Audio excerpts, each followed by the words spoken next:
Hello and welcome to a special edition of the State of the Fleet Market, a weekly video series produced by Automotive Fleet Magazine. And this special edition is designed to put a spotlight on key leaders in the commercial fleet market. And today I have the privilege of interviewing Katie Keeton, who is the fleet manager for Siemens, where she manages a fleet of 5,300 vehicles out of a total of 11,000 vehicles that are operated by Siemens in the US.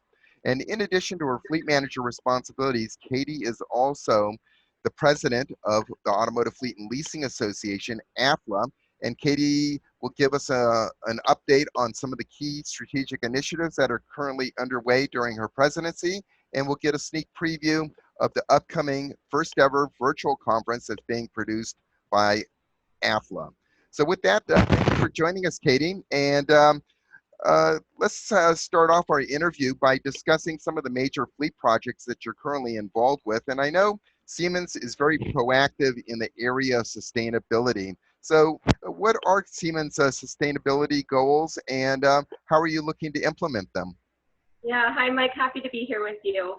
You're absolutely right. So Siemens was the first global industrial company to publicly commit to achieving carbon neutrality by 2030. We also set out to have our emissions by the end of 2020, which we're well on track to do in the US, as well as across the globe. Our plan to reduce our global carbon footprint is focused on three main areas. First, we are working on sustainability within the supply chain. So there we're working with our suppliers to improve transparency and lower their emissions. Next, we're looking at our environmental portfolio. So what technologies and solutions does Siemens have in the marketplace today that help reduce carbon emissions?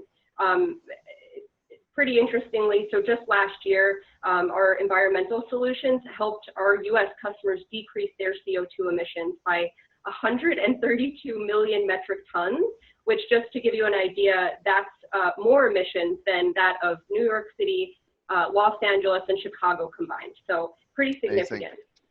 Amazing. Most importantly, and what you and I are most concerned about is decarbonizing our own operations, and that's where the fleet comes in.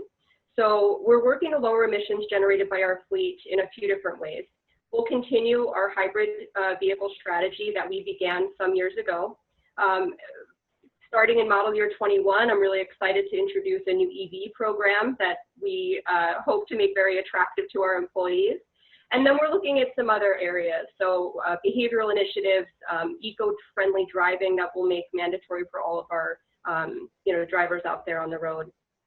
So it's really important for us as we set out to achieve our goals for 2030. We've been collaborating with a lot of different groups and trying to learn as much as we can. So as you mentioned, AFLA, so we started there. We worked with the Fleet Manager Sounding Board and started to socialize the idea of, how do we look at our fleets today, look at the availability of the vehicles in the market, and really create some significant change. So it's been a lot of hard work, and we still have a long way to go, but I'm just really excited about what we're doing.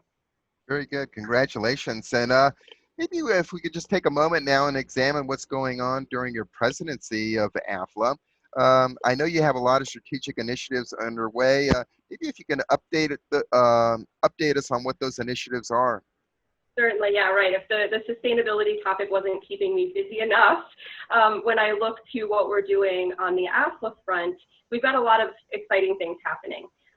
So our members can look for completely new white papers. So we've overhauled everything in our white paper library on our website. So everything's been refreshed and rewritten. It's all current content there. So great benefit to our members. Secondly, we're going to start to hold coffee breaks. So they'll be done monthly leading up to the virtual conference. Keep an eye out for some announcements about that to come out very soon here. Additionally, we're relaunching our webinar series. So that'll happen in the fall after the conclusion of the virtual conference. And I ask you, Mike, and your viewers, if anyone has ideas for content, something specific that they'd like to see us cover, please reach out to me or the AFLA staff. We want to make sure we're delivering the topics to the industry that are top of mind and most important to them. Very good. And just a quick plug, it is membership renewal season, so if you want to take advantage of all of these awesome benefits, please be sure to renew your membership. Very good. And AFLA is one of the most cost-effective fleet associations out there, and you get a lot of bang for your buck. So, yeah, that's an excellent summary on some of the strategic initiatives you've been involved with. But probably even more impressive, what's going to be happening to your during your presidency is the launch of AFLA's first ever virtual conference. And I'm hoping you might be able to give us a sneak preview as to what viewers and attendees might expect. Yeah, absolutely. I have to say I am so impressed. So our conference task force, led by the Vice President, Laura Joswiak, they've done an amazing job taking what they were planning on for an in-person and quickly adapting that to this new virtual platform.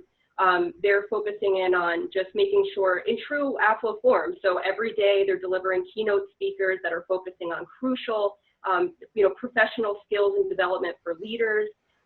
They're looking at a variety of online networking options, so allowing people, our main thing at AFLA, we're all about networking, right? So if we're taking something from in-person where it's very easy to network and we're moving it to virtual, we have to make sure we have the right tools in place to do that. You can look for things like IM chats, video calls, roundtable discussions. We're also bringing back the WIPM session this year, and that focus will be on change management. Very topical. I'm sure a lot of people will be tuning in for that. Also, it's a versatile platform, so you can access it from your desktop. If there's a mobile-friendly version, connect from anywhere. And then also thinking about the fact that we will be doing this virtually and not, at a lovely hotel somewhere. We don't want to keep people stuck at their computers 8+ hours a day. So we're going to adapt the scheduling and just focus the key hours on the content each day so it allows for that flexibility of your other work responsibilities and certainly what you have going on at home. Very exciting stuff. We're definitely looking forward to it. So stay in touch, stay tuned for communications from AFLA, also from Automotive Fleet, announcing more details on the conference as they become available. So with that, I'd like to conclude our interview and like to thank you very much, Katie, for joining us. Thanks, Mike. Okay.